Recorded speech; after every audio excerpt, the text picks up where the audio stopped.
Hello everyone, एक exam में आपका स्वागत है। एम सीआरई में आपके लिए एक और अपडेट है। ठीक है, ये नोटिस है information regarding qualification against the group post for the common recruitment. तो मे बी कुछ ग्रुप पोस्ट के रिगार्डिंग जो अपडेट आई है तो वो भी चीज़ आप देख सकते हैं।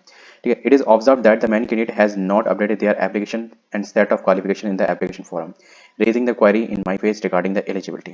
ठीक है, according to all the candidate who have qualified in the respective result and notification will be allowed to update the set of application qualification. ठीक है, कहने का मतलब ये है कि बहुत से लोगों ने क्वेरी डाली है क्वालिफिकेशन के रिगार्डिंग कि मैं एलिजिबल हूँ, एलिजिबल हूँ, एलिजिबल नहीं हूँ। ठीक है, लाइक दैट, जैसे कि बी फार्मा डी फार्मा वाला जो इशू हुआ था वो लाइक दैट, वो भी चीज़ें हैं यहाँ पे। ठीक है, और रिजल्ट के रिगार्डिंग भी डाला है। ठीक है, who have qualified in the respective result notification will be allowed to update the set of application qualification. ठीक है, तो next the detail of the instruction regarding the selection of the set of qualification as applicable is informed in the notice 18/2025। इनका कहने का मतलब ये है कि जो set of qualification regarding the post वो उन्होंने इस नोटिस में दे रखी थी, एंड नोटिस 32 ठीक में दे रखी थी, क्योंकि 11/2 को निकाला था इन्होंने, और ये एक निकाला था 28/1 को। ठीक है, in the view of above the exercise of the choice of institution. ठीक है, ऊपर को देखते हुए जो इंस्टीट्यूशन को चॉइस करने का and the order of the preference stand reschedule to start 5 April to 15 April. इस इशू के कारण इन्होंने ये जो इंस्टीट्यूशन जो चॉइस ऑफ फिलिंग है ना वो 5 अप्रैल से लेकर 15 अप्रैल तक कर दिया है। ठीक है, पहले जो था ना वो अभी होने वाला था 24 तारीख से, तो वो चीज़ थी 4 दिन का टाइम मिलता है with option to edit their applicable set of qualification. Wow, इसके साथ साथ आपको ऑप्शन मिल रहा है with edit their applicable and set of qualification.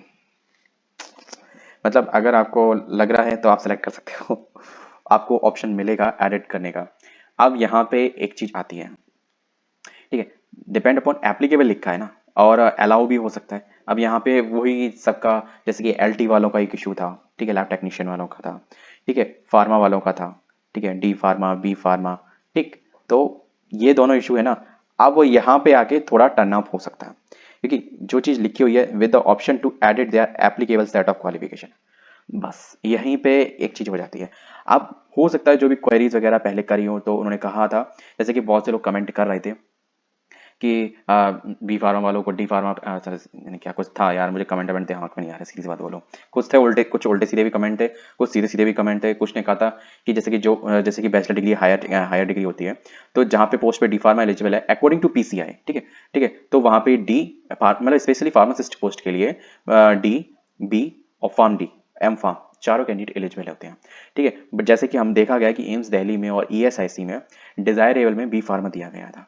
ठीक है, कि मतलब आपके पास डिप्लोमा है, that is to be okay, किसी भी स्टेट काउंसिल से आपका रजिस्ट्रेशन होना चाहिए, that is to be essential qualification. ठीक है, बट डिजायरेबल में क्या था कि आपके पास बी फार्मा होना चाहिए। अब ऑप्शन क्या आ रहे थे, ऑप्शन में तो वो था 10+2 डिप्लोमा, इंटरमीडिएट विद डिप्लोमा, ठीक है, और एक हायर सेकेंडरी करके शायद था, ठीक है, हायर सेकेंडरी प्लस डिप्लोमा, ठीक है, और रजिस्ट्रेशन, ठीक, और फिर एक ऑप्शन था कि बैचलर डिग्री इन फार्मेसी वाला। बस ये 4 ऑप्शन थे। तो ऑब्वियसली बात है, जिसके पास बैचलर डिग्री होगी वो एक ही ऑप्शन सेलेक्ट कर पाएगा। ठीक है, अब यहाँ पे उन लोगों को एडवांटेज, एक क्लियर कट एडवांटेज था जिनके डी के बाद बी गया था। ठीक है, तो ऑब्वियसली बात है, लेकिन एक जो कॉमन एरा बोला जाता है, तो कॉमन एरा में अगर देखा जाए तो हो सकता है अब आप लोगों को स्पेशली देखो, अगर और किसी ग्रुप पोस्ट का भी मैटर अगर ऐसा कुछ हुआ है डिप्लोमा डिग्री वाला, तो प्लीज कमेंट बॉक्स में बताना, क्योंकि मेरी जानकारी में एक तो फार्मेसी का मैटर था और दूसरा था एलटी वालों का। ठीक है, और सॉरी, एलटी वालों का था, नहीं नहीं, एमएलटी वालों का था, मेडिकल लैब टेक्नीशियन। सॉरी, वो मैंने एक चीज देखा था, वो उसमें भी नहीं, सैफई में भी वैकेंसी ली थी, तो उसमें भी उनके साथ एक इशू था एमएलटी वालों के साथ। ठीक है, तो वो वहां पे मैंने वहां पे क्वेरी रेज करने का कुछ ऑप्शन नहीं था, वरना मैं जरूर करता क्वेरी रेज, है ना। दूसरी बात ये थी, वो मैंने जो फॉल्ट था वो मैंने थोड़ा देर से देख पाया था, मतलब देर से देखना पाने का मतलब ये है कि आप एग्जाम एग्जाम तो सब हो गया था, वो उसके बाद नहीं सबको रिजल्ट पहुंच गया, सबको डीवी के लिए पहुंच गया था मेल। ठीक है, वो वाला सीन गया, तब मैंने पूरा साइट पे व्यू किया, नोटिस देखा। आप लोगों ने पूछा था ना कि स्किल टेस्ट के लिए किस किस को जाना पड़ेगा और किस किस का स्किल टेस्ट हुआ, तो फिर इसलिए मैंने ऑफिशियल नोटिफिकेशन दोबारा पूरा कंप्लीटली रिव्यू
सेंस नहीं बनता, केवल वॉचिंग बढ़ाने के मतलब से था और कुछ भी नहीं।